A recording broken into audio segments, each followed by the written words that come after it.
parabéns. Desculpe, pessoal, que fica berrado, eu nem Pega aí no colo. Olha aí, olha a confusão que tá fazendo ali. Estão derrubando o chapéu tudo no chão, velho. Ninguém quer ficar com o chapéu. O aniversariante está rindo, porque agora chegou a comissão de bobo da corte aqui. Olha lá, a sua mãe também, olha lá. Começou o festival agora do Falcão aqui. Olha, cai o boné.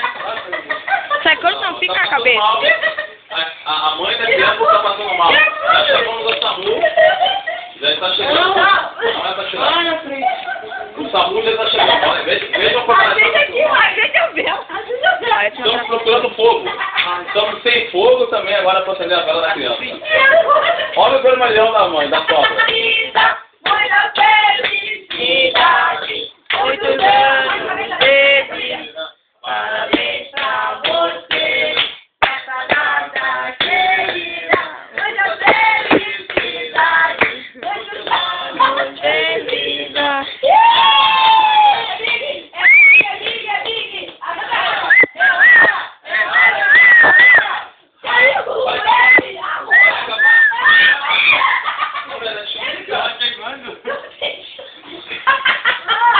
Tava derretendo. Voltamos na gravação, o intrometido apagou que não era o fogo dele. O acende de novo. Está pegando fogo na vela. Mas que vela é essa? Parece que o queimado. Vamos atacar porque... Parece que o queimado. Agora o Biel vai apagar, porque o Renato vai atravessar. Nem acende mais.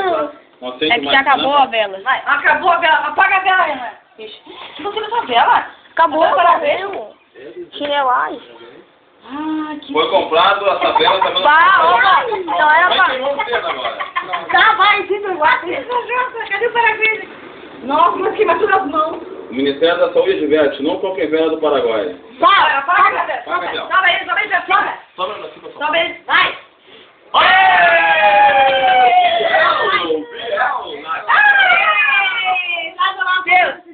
E Felipe com grelhado.